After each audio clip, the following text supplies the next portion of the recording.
por acompañarnos en Enfoque CN13. Hoy saludo con mucho gusto a nuestros compañeros panelistas. Ángel Castillo, muy buenos días. Buenos días, Liz. Osvaldo Ríos. Buen día, Liz. Buen día, Everardo. Ángel, un gusto estar con todos ustedes. Gracias. Y Everardo González, buenos días. Hola, buenos días. Y ya pues prácticamente cerrando todo este proceso electoral, estamos a prácticamente un día, 2 días de que comience la jornada electoral y que entonces sí ya sabremos quiénes fueron los ganadores de esta contienda. Fueron 90 días en la federal, 60 en la local. Y pues a ustedes, ¿qué les dejaron estas campañas? Yo creo que sí hubo cosas que hay que señalar, violencia, agresiones, incluso homicidios por parte de algunos militantes. Ángel. Bueno, yo creo que tendremos que analizar aspectos novedosos de este proceso electoral. Es evidente que una de las variables que estuvo presente y que siempre fue un riesgo y que hoy se confirma como algo que mancha las elecciones es la violencia en las elecciones.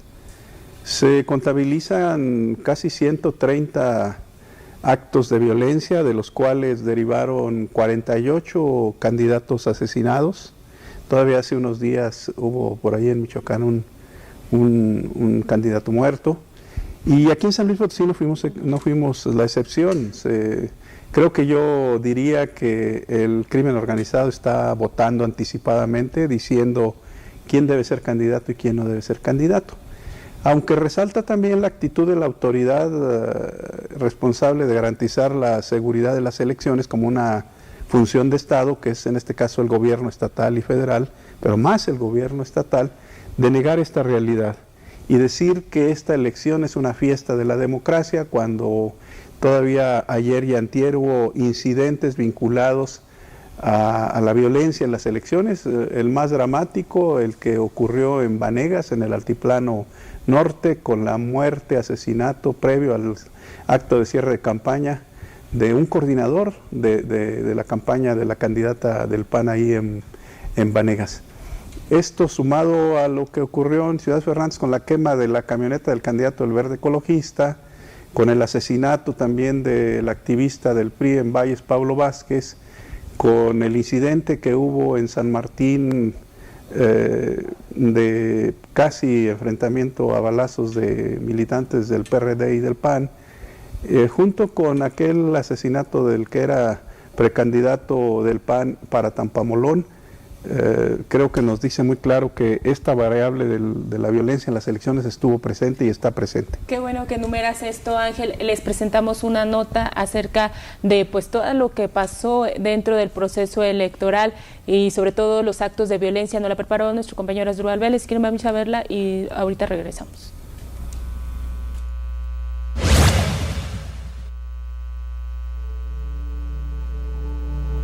Los procesos electorales que están por culminar en el país cuentan con una serie de fenómenos y situaciones que por primera vez se visualizaron en el panorama electoral de la nación. Tal es el caso de una considerable presencia de candidaturas independientes, incluso en la candidatura presidencial, las coaliciones entre partidos antagónicos, la reelección para algunos cargos públicos y, lamentablemente, la serie de actos violentos que sin justificación alguna fueron un elemento más de este enrojecido proceso electoral. San Luis Potosí, como entidad federativa, no se alejó de la fenomenología nacional electoral en ninguno de sus ámbitos, ya que además de las coaliciones, los independientes, el chapulinismo y las reelecciones, los hechos sangrientos en contra de actores políticos también fueron partícipes del proceso local.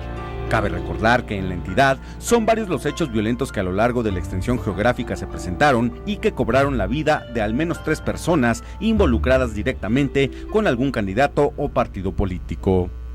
El primer caso documentado se presentó a finales del año pasado en el municipio huasteco de Tampamolón, Corona, en donde el precandidato a la presidencia municipal de dicha demarcación, militante del Partido Acción Nacional, Ángel Medina Burcaña, fue asesinado en un rancho de su propiedad por la descarga de varios disparos de arma de fuego que fueron detonados en su contra un 21 de diciembre del 2017.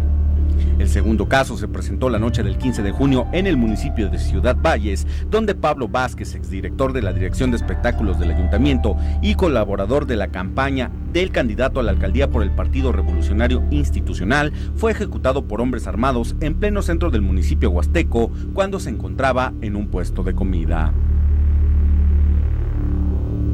Y el tercer caso se presentó apenas la noche de este pasado miércoles 27 de junio en el municipio de Banegas, lugar donde fue ultimado con armas de fuego Mateo Puente, coordinador de la campaña de la candidata a la presidencia municipal de la coalición PAN-PRD y Movimiento Ciudadano, Berta Amaya. En este caso en particular, trascendió en un primer momento que la ejecución se efectuó en pleno acto de campaña, situación que fue desmentida por la autoridad investigadora, quien dio a conocer que los hechos se registraron afuera del domicilio del occiso. Durante el desarrollo de este proceso electoral, también se contabilizaron al menos 5 eventos considerados como ataques con arma de fuego a bienes o inmuebles de algunos candidatos, estos sin que cobraran la vida de personas. Sin embargo, cabe recordar el intento de homicidio del que fue víctima Israel Mendoza Vázquez, quien tras el atentado optó por dejar la candidatura a Diputación Federal que ostentaba por el partido Movimiento de Regeneración Nacional.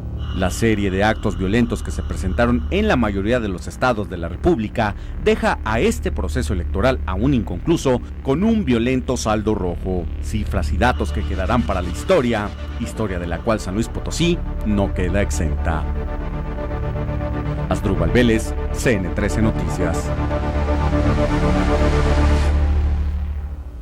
Bueno, pues ahí está el recuento, al menos de algunos hechos más impactantes de aquí, de San Luis Potosí. Y el cuarto informe de violencia política en México informa que somos el estado número 11 en todo el país con mayor sucesos de violencia política, y pues es lamentable porque ni estamos ni a la mitad, o sea, tú dijeras estamos en la media, no, ya estamos entre los primeros lugares donde se están registrando actos de violencia política pues considerables. Osvaldo. Bueno, y este dato todavía sería más grave porque no solamente somos el lugar número 11 en la escala nacional, sino que comparativamente con otras entidades la población de San Luis Potosí no es tan grande, de forma que si comparamos el número de incidentes delictivos de San Luis Potosí con Michoacán o con Guerrero, con Oaxaca, con el Estado de México, pues evidentemente nuestro porcentaje de incidencia delictiva es mucho mayor. A mí me llama la atención una declaración del gobernador del Estado ayer o antier, diciendo que en San Luis Potosí se puede respirar en paz y que hay condiciones para tener un buen proceso electoral. A mí me parece que el gobierno ni las manos metió frente a la delincuencia. Los candidatos vivieron en una situación de inerme vulnerabilidad, es decir, expuestos completamente a que en cualquier momento sufrieran el ataque de algún incidente delictivo. No hubo tampoco ninguna presentación de responsables. Por una parte vimos que hubo denuncias muy graves de los hechos que documenta la nota y todos esos actos permanecen en la impunidad. Y vimos otras denuncias que se utilizaron de una manera propagandística dentro de la propia campaña y tampoco se evidenció a los candidatos que denunciaron falsamente. Y hay un dato que hay que recuperar en la nota. A nivel nacional estamos hablando de 5.700 candidatos que desistieron de continuar con sus aspiraciones, sea porque fueron sustituidos por los partidos políticos o sea porque ellos dijeron yo ya no quiero seguir participando. Y la mayoría de esos desistimientos ocurrieron en estados marcados por la inseguridad. Estamos hablando básicamente de Oaxaca, Chiapas, Guerrero, Michoacán, Jalisco y Chihuahua. Y ahí, bueno, pues el asunto es que el crimen organizado, la delincuencia, ha ocupado ya un lugar central en las elecciones, en las campañas, ya no es solamente un tema del cual tienen que ocuparse los aspirantes a un cargo público, sino que ya son un actor dentro de los procesos electorales. En San Luis Potosí habrá que estar atentos a ver cómo incide o cómo juega esta variable el próximo domingo, si se permite la votación libre, si hay un clima de gobernabilidad, de paz social. Y lo que preocupa, y con esto yo cerraría mi comentario, hay solo una cosa que preocupa más que la inseguridad, y es el enorme desdén y el síndrome de evasión de la realidad en el que están nuestras autoridades, porque mientras las autoridades no admitan algo que no tienen por qué preocuparse del costo de imagen pública, es decir, yo le diría al gobernador, no se preocupe, gobernador, de la imagen de su gobierno o de usted en lo particular, porque finalmente los actos son reales, ocurren y la gente se da cuenta y se documentan en los medios de comunicación y en las redes sociales. Es irrelevante que usted admita o no que existe una situación grave, porque todos la vivimos y la vemos. Lo que es importante es que también estamos viendo cuál es la posición de su gobierno frente a esta situación, y lo que nos preocupa es que vemos que su gobierno y sus funcionarios, particularmente el secretario de Gobierno, viven en un estado permanente de negación de la realidad. Y mientras el gobierno no modifique esa posición, los candidatos y los ciudadanos seguirán absolutamente en estado de indefensión frente a los embates de la criminalidad, que además ya no tienen contención ni precedente. Ya dejamos de usar la expresión esto es inédito, ya casi no hay cosas inéditas en materia de seguridad de San Luis Potosí. Y qué bueno que lo tocas, el tema acerca de las declaraciones del gobernador. Esto fue lo que dijo ayer justamente. Vamos a ver la nota que nos preparó Fernando Padilla, que pues le dije, comentaba, si el gobernador te dice que todas las cosas están en paz, hay que enumerarle todos los hechos violentos, y efectivamente el gobernador dice que las cosas están en paz. El gobernador de San Luis Potosí, Juan Manuel Carreras López, aseguró que en el estado impera un clima de paz, pese al número de homicidios y ataques que se han registrado durante el proceso electoral. ¿Pero se mantiene un clima de paz con el número de homicidios y ataques que se han registrado en el estado? Sí, mira, la verdad es de que en lo que es el contexto del estado, yo creo que lo que necesitamos es reiterar el llamado. Hay casos que requieren del compromiso de todas las fuerzas políticas, y por eso lo hago. ¿Considera que impera el clima de paz? Sí, yo estoy, pero es una construcción entre todos, entre todas las fuerzas políticas. El mandatario estatal indicó que espera que todos los eventos que tienen que ver con la pasión electoral y la política electoral puedan ser conceptualizados desde el punto de vista de la democracia electoral y cualquier tipo de disputa que se dé por dicha vía. Añadió que han establecido una serie de medidas en las que se ha proporcionado vigilancia a todos los candidatos que lo han solicitado. Y tenemos que reiterar, todo el tema es de mantener un clima de paz y de tranquilidad para la jornada electoral. Con imágenes de Adrián León para CN13 Noticias, Fernanda Padilla. Y cómo generar un clima de paz y tranquilidad con todos los hechos violentos que están pasando, ¿no? Y que han pasado a lo largo de esta jornada electoral, las campañas políticas. No, y lo digo con preocupación, pobre gobernador, se nota que está metido en una burbuja de mentira, quizás sus súbditos no le informan la realidad que está pasando en San Luis Potosí. Y también el día de ayer declaró Armando Oviedo, quien es vocero de seguridad en el estado, quien deslinda rápidamente los temas electorales con el asesinato en Vanegas. Él menciona, entre otras cosas, que no tiene nada que ver, que no es un crimen preelectoral el que se vivió en Vanegas. Quizá habría que preguntarle tanto al gobernador como al propio Oviedo cuál es la lógica que ellos tienen para considerar si este tipo de eventos son ajenos a una contienda electoral. Primero el PAN, y fuimos testigos Elizabeth y yo, de que negaba que fuera un coordinador de la campaña de Berta Amaya en Vanegas. Minutos después, como siempre desorientados en el PAN, aceptan que se trataba de un coordinador. Al día siguiente sale Oviedo a desmentir y a decir que no tiene nada que ver con el proceso electoral. Horas después, el gobernador dice lo mismo, que él respira un ambiente de paz. Yo quisiera saber en qué estado está viviendo Juan Manuel Carreras, o de qué se basó, o en qué se basó ante estas evidentes muestras de violencia en el estado para decir esa absurda declaración. Decía Ángel Castillo hace unos minutos que pareciera que el crimen organizado está votando o participando en las elecciones desde antes de que iniciaran. Totalmente de acuerdo.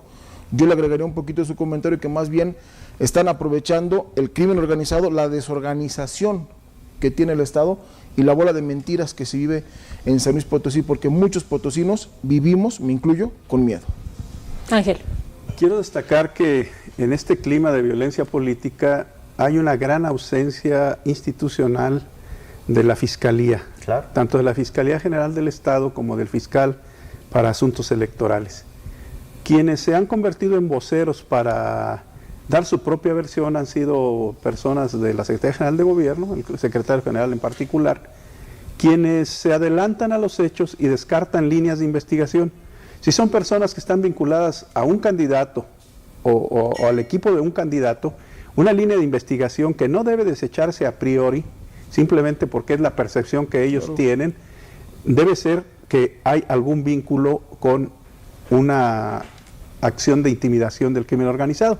Esa es una. Pero por el otro lado, miren, quienes hemos andado en los ámbitos de gobierno, estos ámbitos de gobernabilidad, seguridad, sabemos que cuando empieza un proceso de esto, tanto el gobierno federal como estatal saben que hay ciertas partes del proceso electoral que son responsabilidad directa de ellas. Una de ellas es el clima de gobernabilidad y la política de seguridad que permita proteger, blindar, no solo a candidatos. Ahorita hemos hablado de candidatos, pero el ejército de ciudadanos que van a formar y a instalar las casillas, a trasladar los materiales electorales y la ubicación de las propias casillas significa un gran reto para garantizar que tengan la seguridad de que no les va a ocurrir nada, sobre todo en lugares... de fuerza? Ese es un problema, porque avanzando un poco en este razonamiento, hay protocolos básicos de seguridad. Así es. Nosotros nunca conocimos hasta hace apenas 10 días que el secretario de Gobierno andaba haciendo algunas visitas en el interior, en la Huasteca, en el Altiplano, donde ellos pensaban que podía haber. Nunca conocimos si había un mapa de riesgos. No. Nunca lo ¿Cuál es el vimos. foco rojo principal? No vimos que hubiera trabajo de inteligencia, de investigación. Fueron reactivos hasta que se generó un caso dramático, como en Valles, por ejemplo, como el caso de Pablo Vázquez, fue que se decidieron a actuar. Entonces, no hubo un protocolo, o fue un protocolo tardío, no sabemos, hemos conocido por algunas declaraciones de ellos que hay un operativo de carácter estatal ahora para las elecciones, y también vimos muy errático y muy burocratizado este trámite de protección de candidatos, hasta donde entiendo. En San Luis Potosí, 40 candidatos o 42 candidatos pidieron protección porque se sentían amenazados. Bueno, el tema es que se tiene que pedir esta protección al Consejo Estatal Electoral y luego se pasa a la Secretaría General de Gobierno y ellos deciden si dan o no. Una burocracia. Entonces está burocratizado el tema, lo cual deja en la indefensión a muchos de los candidatos y en consecuencia pues no hay los protocolos, no hay la oportunidad para actuar y esto vuelve muy riesgosa la elección. Nadie desea que pase algo serio, pero lo que sí creemos es que debería de haber más responsabilidad del gobierno estatal, de la Secretaría General de Gobierno en particular, respecto de los riesgos de seguridad. El crimen organizado hoy es un riesgo para las elecciones y el clima de violencia que se vive en el Estado harían necesario que se prendieran los focos amarillos de prevención para entender que esta variable de la violencia puede manchar totalmente con sangre las elecciones. Que por lo menos se sintiera que hay gobierno en San Luis Potosí o hay una autoridad. Hay otras dos omisiones, me parece, además del secretario de Gobierno y el propio gobernador, 3 omisiones más. Uno, el propio CEPAC, me parece que, más allá de que no le corresponden los temas de política de seguridad, pero sí le corresponde tener una voz mucho más enérgica para demandarle esto que nosotros decimos al propio gobierno del Estado. ¿Pero quién propone el titular del CEPAC? Exacto, ha habido una total, ¿Es una digamos, oficina de Palacio del una extensión Gobierno? gubernamental, ha habido una posición que va mucho más allá de la mera, del respeto republicano y así casi de sometimiento, ¿no? Es decir, una omisión consentida, donde la autoridad electoral baja el perfil y dice, pues como el gobierno diga. Y eso es muy peligroso, porque al final la autoridad electoral representa a ciudadanos, no autoridades gubernamentales, ¿no?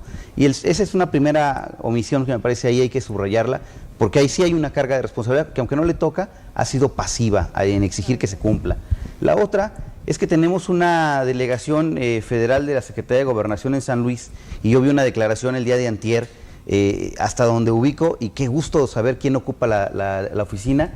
Es un señor que se llama Jorge Daniel Hernández Delgadillo, que ayer por primera vez después de no sé cuántos meses de campaña me topé con una declaración diciendo que hay un clima positivo de gobernabilidad. Mucho gusto, qué bueno saber que hay una persona ahí en esa oficina, porque durante todo el proceso electoral la Secretaría de Gobernación no estuvo presente en ninguna de las fases del proceso. ¿De qué estado hablaba? Nunca estuve, pero de qué estaba. Están dando la misma posición. La misma posición que el gobierno, igual que el CEPAC, ¿no? Y la última, el Congreso del Estado.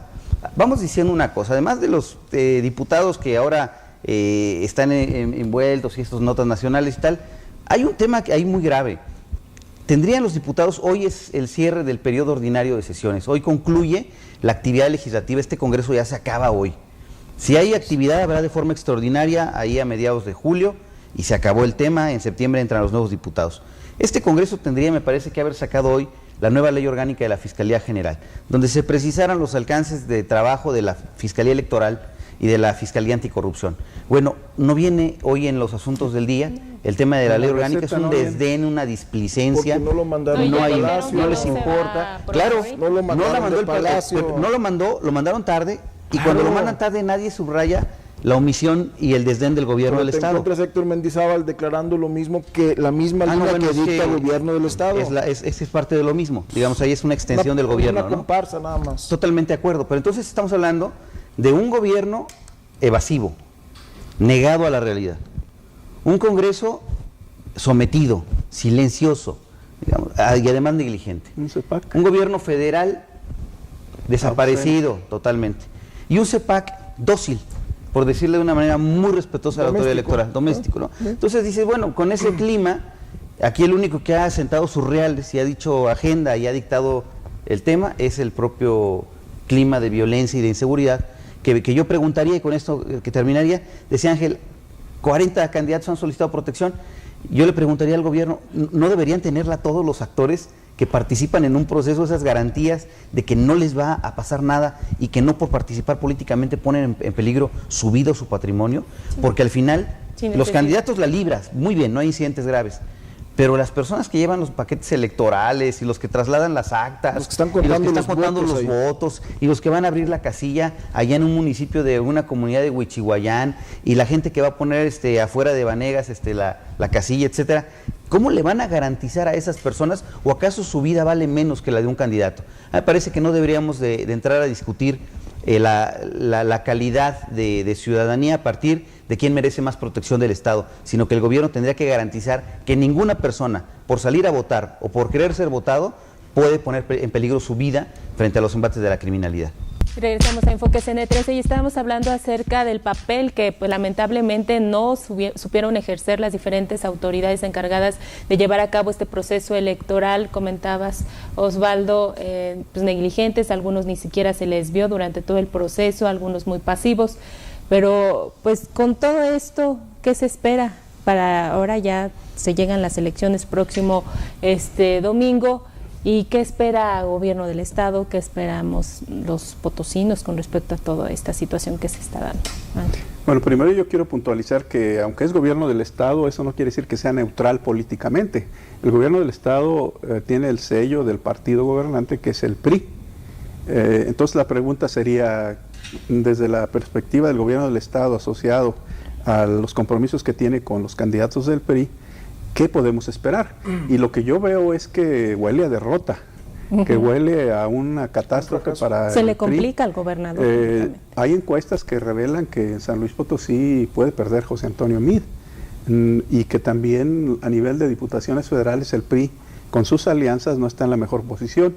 Igual está en riesgo que el partido del gobernador pudiera tener mayoría en el Congreso local y que pudiera perder algunas de las presidencias municipales más importantes. Entonces hay una presión adicional sobre el gobernador y el gobierno del Estado que está asociada a este horizonte oscuro que se ve de derrota, porque eso lo que va a generar como un producto es un nuevo mapa político, una nueva correlación de fuerzas, donde el partido del gobernador y el propio gobernador va a haber un gobierno dividido, es decir, no va a haber en el Congreso local mayoría del partido que gobierna, pero además se van a generar otros contrapesos que van a acotar el margen de acción del gobernador para gestionar presupuestos a nivel federal si gana López Obrador, y si no tiene diputados federales que lo ayuden a gestionar estos recursos. Eso debe ponerlo muy nervioso, igual que al gabinete económico financiero, pero además tendrá que aprender a vivir y a gobernar con esta nueva pluralidad política que se insinúa ya en el horizonte y que va a generar problemas de gobernabilidad, porque entonces la figura tradicional a la que estamos acostumbrados a ver como un gobernador poderoso, que da línea, que marca agenda, tendrá que ser llevado con mucho cuidado, porque habrá otros factores reales de poder que se van a establecer a partir de la próxima semana ya como ganadores, y tendrá que cambiar su estilo personal de gobernar, porque no será precisamente un gobernador fuerte políticamente, con presencia en el Congreso, en los cabildos y en el régimen de partidos local. ¿Y tú crees que, o creen que en realidad llegue a realizar ese cambio el gobernador? No, yo creo que si no platica ni con su reflejo en el espejo, pues menos va a poder cambiar. Dice el dicho que lo que está mal en casa se ve afuera de la misma, ¿no? Como dice el licenciado Ángel Castillo, viene un panorama gris para Juan Manuel Carreras, para el gobierno de San Luis Potosí, para los propios potosinos, al no tener un aliado a nivel federal que le baje los recursos, como lo estaba mencionando el licenciado Ángel Castillo. Y lo peor, al análisis que hacía Osvaldo Ríos, yo le sumaría la palabra mentiroso. Un gobierno mentiroso en San Luis Potosí, que como resultado va a seguir siendo lo mismo. Aunado al ámbito local, el gobernador o el gobierno del Estado ha abierto varios frentes contra varias personas. Es decir, ni siquiera ha apoyado a sus propios candidatos, como dice Ángel Castillo. El PRI tiene el sello del gobierno del Estado, no podemos separar definitivamente esa figura. Ni siquiera abanderó a la candidata de San Luis Potosí de la capital, ¿no? le van otros plurinominales al Congreso local que son enemigos políticos del propio Juan Manuel Carreras. Entonces, si no tienes la mayoría o la ayuda en el Congreso federal ni en el Congreso local, ¿qué le puede esperar? Además, recordar que él prometió cerca de 600,000 votos para José Antonio Meade, ¿eh? Quiero ver que lleguen a la mitad por lo menos. Osvaldo, ¿qué opinas al respecto? El domingo también vamos a vivir un referéndum calificativo sobre el gobierno de Juan Manuel Carreras. Me parece que así como a nivel nacional el gran catalizador del descontento en contra de Peña Nieto ha sido López Obrador y ha tenido la habilidad de comerse esa inconformidad y catalizarla en un apoyo hacia su candidatura, de forma que hoy parece ya prácticamente un asunto consumado que ganará por un amplio margen la presidencia de la República. Creo que lo que vamos a atestiguar el domingo es el referéndum de repudio a un gobernador, Juan Manuel Carreras, que comenzó, habría que decirlo también, con un margen de legitimidad y expectativas importantes. Había mucha gente que tenía mucha confianza en que era un gobernador que tenía un talante democrático, mesurado, respetuoso, equilibrado, abogado, con una formación jurídica impecable, que iba a promover un Estado de Derecho firme, que era un hombre honesto, decente, etcétera. Yo desde el principio mostré mis objeciones y las hice públicas. Dije, yo creo que no va a ocurrir. Creo que tendremos un gobierno esquivo. Creo que será un gobernador que evitará el ejercicio del desgaste del poder. Creo que es un gobernador que a mí no me parece que sea, por lo menos, franco ni honesto a la hora de reconocer los problemas. Me parece que es un gobernador demasiado preocupado de su imagen y poco preocupado de los temas de gobernabilidad. Dije también que me parecía que no iba a castigar la corrupción de Fernando Toranzo ni su esposa. Dije también que iba a desaprovechar la oportunidad de sentar precedente histórico para combatir la corrupción en San Luis, que no habría fiscalía anticorrupción autónoma, que habría fiscal carnal. Dije que se le iba a descomponer el tema de seguridad porque no es un hombre de carácter firme. Y bueno, tristemente el tiempo me dio la razón, me parece que no me equivoqué. Después todos los demás actores dijeron, es verdad, descubrieron a este Juan Manuel Carreras que se agazapaba detrás de la absolutamente escrupulosa imagen controlada, y que cuando lo llevas a zonas de donde él no tiene control, emerge un Juan Manuel que muchos hoy desconocen y que les resulta extraño, que se revela de una personalidad absolutamente que los deja atónitos, inesperada. Y yo diría, completando un poco lo que decía Ángel, del escenario totalmente rupturista que viene. Hoy tiene un escenario muy cómodo, es decir, tiene mayorías, ha construido alianzas, tiene un gobierno federal priista, tiene una buena cantidad de diputados federales del PRI, pero lo que viene es la peor de las pesadillas posibles para Juan Manuel Carreras. Es decir, no tendrá prácticamente control de nada. Yo diría, no tiene control en lo federal porque habrá un gobierno muy probablemente de oposición. O sea, es de Morena o en un milagro ahí esperados de Anaya, pero de Mid no será. O sea, Mid es el que no tiene ninguna posibilidad. Luego, diputados federales no tendrá, cuando mucho uno, y en un sueño así como impensado 2, pero no tendrá más de 2. Diputados locales de ninguna manera tendrá mayoría el PRI en la Cámara, y los que van a llegar del Verde, que eran sus aliados, dudo mucho que vayan a apoyar al PRI. Los que van a llegar del PANAL, tengo dudas de que vayan a plegarse una mayoría del gobierno en una nueva necesidad de negociación con el gobierno de Morena, por ejemplo, en el contexto de echar para atrás la reforma educativa. Yo dudo mucho que el PANAL vaya a seguir jugando en una posición cercana al gobierno de Peña. Lo veo caminando ya con el nuevo presidente y diciendo, si te vi ni me acuerdo PRI, al Verde, si te vi ni me acuerdo PRI. Veo a adversarios políticos que han estado en la oposición de Juan Manuel Carreras, que fueron 2 adversarios en la gubernatura, Sonia Mendoza y Eugenio Gobea, lo enfrentaron como candidatos y ahora serán su contrapeso en el Congreso. Cándido Ochoa, su gran adversario político de casa, ese es con la marca de la casa, ese lo va a tener ahora en el Congreso. Y lo más preocupante de todo, que me parece que además de que pierde la mayoría en la Cámara, el mayor drama del gobernador es que no gobierna su gobierno. Es que internamente muchos de sus funcionarios son sus principales detractores, es decir, son los que se ocupan de decir cómo se comportan las reuniones de gabinete, se ocupan de decir cuáles políticas no funcionan, se ocupan de decir no es mi responsabilidad, yo estoy cumpliendo una instrucción, yo no soy el que me estoy equivocando. Es decir, no ves un gobierno cerrado defendiendo a su gobernador y diciendo nos morimos aquí en la raya hasta el final con el gobierno. No, ves a los funcionarios deslindándose, los ves bajo perfil, lo ves no dando la cara a los medios, cobrando la quincena, que no haya mucho problema y que pasen los días y que se acabe el sexenio. Finalmente, que tiene el costo de imagen pública es el gobernador, lo han dejado solo, se le percibe solo, no sé con quién habla de política el gobernador para por lo menos ver que el horizonte que viene no es como dice. Y finalmente, yo creo que hay dos apuestas políticas que él hizo donde metió todo el capital. O sea, si algo tuvo de capital, las metió en dos cartas. Luis Mabub en el Senado de la República, sí, y Javier Nava por el PAN, que la candidata del PRI no es la propuesta que Juan Manuel Carrera está apoyando desde mi punto de vista.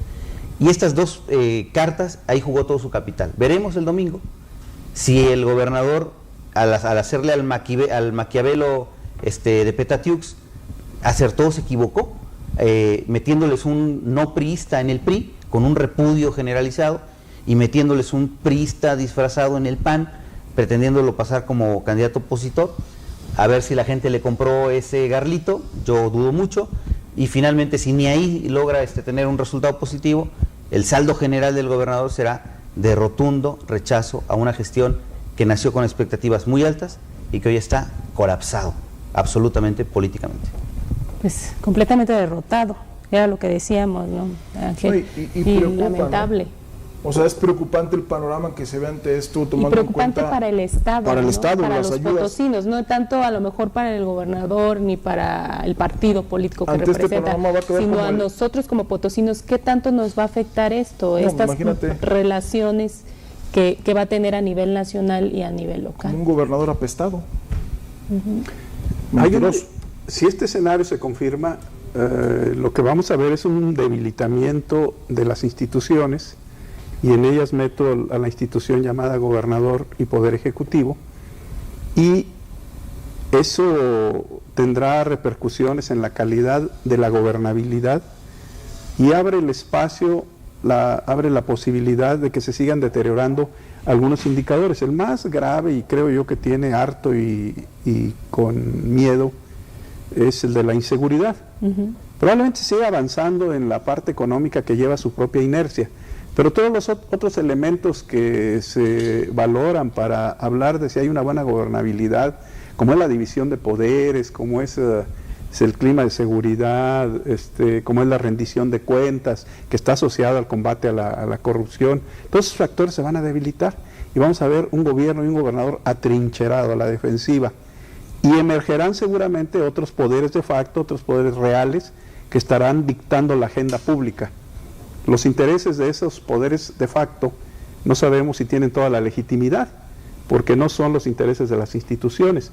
Entonces, en ese clima creo que va a naufragar la reforma de la Fiscalía General del Estado y anticorrupción, claro, lo cual implica que no se combatirá a fondo la corrupción.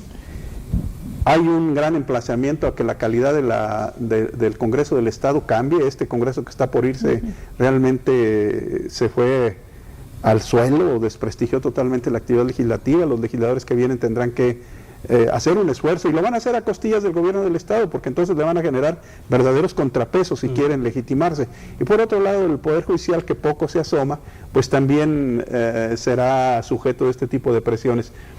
Creo yo que vamos a vivir un cambio muy fuerte a partir de las próximas elecciones, donde yo veo un gobierno del Estado, un gobernador debilitado, un gobernador acotado, un gobernador que se le va a complicar la gobernabilidad, que se le va a complicar la gestión. Es un gobierno que está por cumplir los 3 años y sin embargo apenas en estos 3 años lo que ha hecho es quemar la mayor parte de su capital político, y ahora se complicará. Prácticamente de aquí en adelante va a ser sálvese el que pueda. Decía Luis Ángel Castillo, me llamó la atención la palabra un gobierno de ingobernabilidad.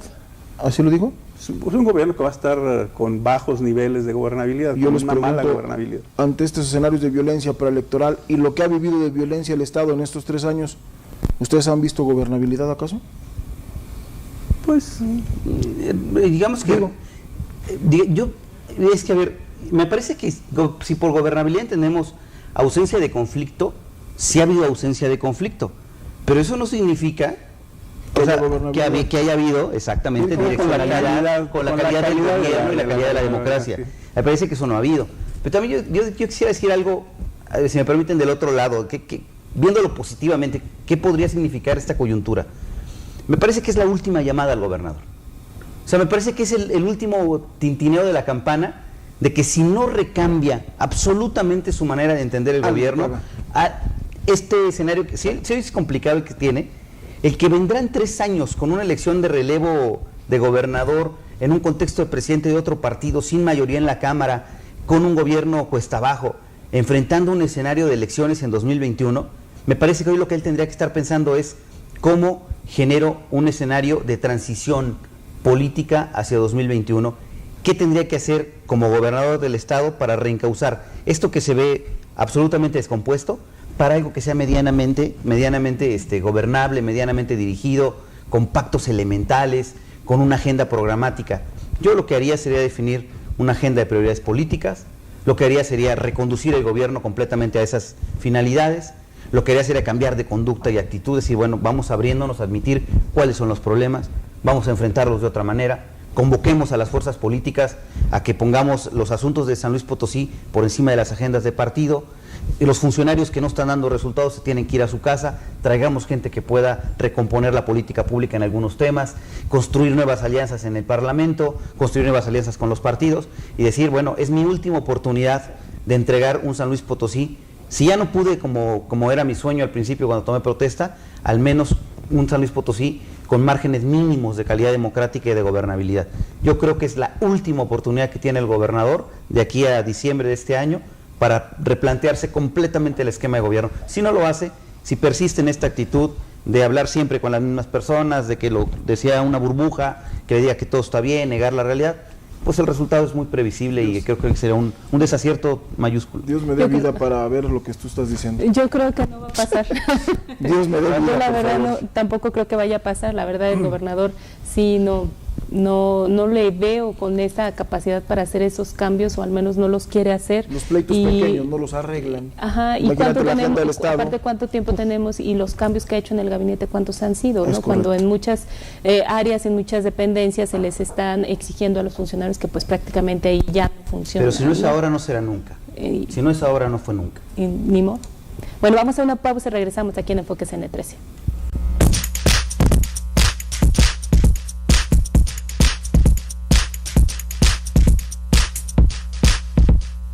Seguimos en Enfoques N13 y bueno, para seguir platicando acerca pues de lo que viene después del proceso electoral, y ahorita en el corte hablábamos de qué va a pasar con los partidos políticos, cómo van a estar cayendo las fuerzas políticas, algunos pues hasta el 3er o 4er lugar en el caso del PRI, y el resto, bueno, pues va a ser ahí un acomodo distinto e importante ahí. Sí, va a ser interesante ver ese otro escenario, ¿no? Y habrá, que el licenciado Ángel Castillo me lo podrá decir mejor, habrá culpables, habrá nombres, habrá personas señaladas. En el caso del PRI, bueno, pues el que está actualmente presidente no es más que un títere gris que sentaron ahí, no tiene ni voz ni voto dentro del partido, pero también habrá que cargar con algo de responsabilidad del mismo. ¿Quién lo puso ahí? ¿Quién lo mandó ahí? El propio gobernador. Y insistimos, no es hacer leña del árbol caído, simplemente seguirle jalando el hilo a las cosas como van. Y en el PAN también la cosa puede ponerse sabrosona, puede haber un recorte interesante en cuanto al presupuesto del propio partido, no así en Morena, creo yo, y sobre todo en el PRD. Bueno, a Morena le toca la crisis más envidiable de todas, que es aprender a gobernar, y el que va a pagar el costo es el pueblo de México, porque también en San Luis Potosí, Morena es un partido que es un partido membrete, un partido que no existe prácticamente, y cuyos cuadros más importantes son quienes van. Sí, debe tener, claro. No eran la isla por Sergio Serrano, ¿no? Donde era su local, sí. No sé, por ahí, ¿no? Bueno, el punto es que Morena sus mejores cuadros ya los presenta como candidatos, o sea, si teníamos duda de votar por ellos porque no tienen suficiente formación, bueno, pues preocúpense porque ellos son los mejores. Los que están detrás de ellos y no son candidatos son los que podrían ocupar cargos en gobierno federal. Entonces imagínate nada más tener una crisis ahí con funcionarios muy poco preparados y además sin experiencia, improvisados completamente. En el caso del PRI, la merma de financiamiento público, la merma de cargos en el gobierno, vas a tener a la famosa Renata, a la Reserva Nacional de Talentos llena, ¿verdad? Ahora van a venir todos los funcionarios federales a hacerle fila aquí al gobierno del estado por trabajo, porque se van a quedar cualquier cantidad de priistas potosinos sin empleo. El PAN tendrá la crisis de la división interna mucho más acendrada, porque pues llegará la hora de juntar los papelitos y a ver las facturas. ¿Quién nos trajo a este señor de candidato a alcalde? ¿Quién nos trajo a estos de diputados? ¿Quién nos metió, no? Y entonces a deslindar ahí responsabilidades. Y en el caso del PRD, pues un golpe gravísimo, porque además de la crisis que muchos perredistas le señalan de haber hecho esta alianza con el PAN y que no les gustó a muchos, ahora sí ya, tú premiabas la eficacia electoral por encima de la congruencia ideológica. Ya cuando no ganas, ahora ya nada más queda el señalamiento a la incongruencia ideológica, sin la rentabilidad electoral. Entonces, una crisis interna profunda. Y me parece que al final los partidos chicos, PANAL, Verde, Conciencia, PT y los que se acumulen esta semana, Movimiento Ciudadano, lo que van a hacer es lo que han hecho toda la vida. Una vez que haya candidato presidencial electo, se quitan la camisa del que estaba, tomarán otra, se acomodarán a la nueva realidad y como partidos rémoras irán atrás de los partidos grandes pergueñando las obras de la rentabilidad electoral. Entonces, creo que las crisis fuertes donde se viene son en los partidos grandes, una reconfiguración del mapa político y un trastorno completamente del escenario 221, porque hoy quienes sobrevivan a 218 es como La Noche de la Expiación, una película de terror donde les dan permiso de salir a matar a todo mundo y los que quedan vivos pues son los que fundan una nueva sociedad, permítanme la broma. Entonces electoralmente va a ser un rasero el domingo, a ver quiénes quedan vivos, cómo van a voltear a ver los heridos, los que se quedaron en el camino, los que estén de pie, van a decir, bueno, 221, y en 221 volvemos a plantear el escenario, porque lo que viene sin duda pues no tiene nada que ver con lo que hoy estamos viviendo. Ángel, ¿cómo ves tú el panorama de los partidos? Creo que viene una crisis muy severa en los partidos, como bien se menciona aquí. Iría por partes. En el PRI están acostumbrados a que haya la figura fuerte del presidente de la República como líder nato. Claro. No teniendo presidente de la República, el poder se concentra en los dirigentes del partido, pero el PRI a nivel nacional y en los estados va a ser un espacio de disputa. Habrá quien le va a querer cobrar las cuentas al grupo dominante, que es el equipo del presidente de la República, el grupo del Estado de México, pero hay figuras que van a sobrevivir en el Senado. Por ejemplo, está Osorio Chong, está por ahí Ulises Ruiz, está el propio Manlio Fabio, que evidentemente van a seguir teniendo aspiraciones y van a tratar de quedarse con lo que quede del PRI. Entonces ahí va a haber una gran crisis, van a tener que, creo yo que es claro que la marca está agotada, van a tener que buscar la famosa refundación del PRI, inclusive con otras siglas, y van a intentar sobrevivir ahora con un partido pues, probablemente marginal de tercer lugar. En el caso de San Luis Potosí va a ser importantísima la recomposición y repensar qué tiene que hacer el PRI, porque a partir del próximo mes de enero, cuando haya un nuevo presidente de la República y esté definido todos los escenarios políticos, institucionales, y se haga una evaluación de lo que fue esta campaña, viene la lucha por el 2021. Y ya hay tiradores, ya hay aspirantes que quieren desplazar a Juan Manuel Carreras en el 2021, que no son del PRI. El PRI está muy pobre de cuadros, va a tener que construir figuras fuertes para competir, o bien entrar en una política de alianzas para competir en el 2021 con alguna posibilidad de ser parte del poder. Creo inclusive que lo que se va a perfilar en el 2021 en San Luis, como en otros estados, van a ser las coaliciones que después se convierten en gobiernos de coalición y alianzas parlamentarias. En el caso del PRD me parece que va a tocar fondo, prácticamente se quedó el puro cascarón, y la crisis que generó con sus ambiciones Ricardo Anaya, la gran división y crisis que se quedó en el PAN, también los va a meter en serios problemas. Entonces, como hasta este momento sigue siendo los partidos la vía privilegiada desde la ley y desde el financiamiento para construir la representación política de los ciudadanos, pues tendrá que recomponerse esto, porque si no, de otra manera lo que se va a fortalecer es la figura de el presidente de la República con un partido que es Morena, que se va que va a atraer a una buena parte de priistas, perredistas, del PT, y puede ocurrir que Morena en 2-3 años sea un partido hegemónico que se agencie a lo mejor de los cuadros políticos de los partidos que hoy conocemos, y que entonces el propio Morena esté en posibilidades de tener un buen candidato en San Luis Potosí para la gobernatura, en una coalición, en una alianza con fuerzas políticas y figuras políticas importantes, y entonces esto, en conclusión, las posibilidades de repetir en el gobierno del Estado del PRI se disminuyen, pero también desde ahorita vamos a tener en el Movimiento Ciudadano, en el PAN y en el PRD ya aspirantes que van a tener la vista puesta en el 2021, y pues tendremos que entender que vamos a tener una sucesión adelantada. Claro. Pues ahí está todo este panorama que se está vislumbrando dentro del proceso electoral que ya está por concluir, y bueno, ya vamos a tener pronto ya todo el panorama. Yo creo que el próximo viernes ya vamos a tener un panorama más completo y amplio de quién ganó. Ya vamos a poder hablar. Sí, el miércoles de la próxima semana se califican en los 300 distritos electorales la elección de presidente de la República y de diputados y senadores. Habrá el propio domingo, ya amaneciendo el lunes, sí, ya vamos a tener unas datos tendencias muy concretos, tendencias muy firmes, casi al 80% de cómo fue la elección presidencial, de los senadores y de los diputados federales y locales.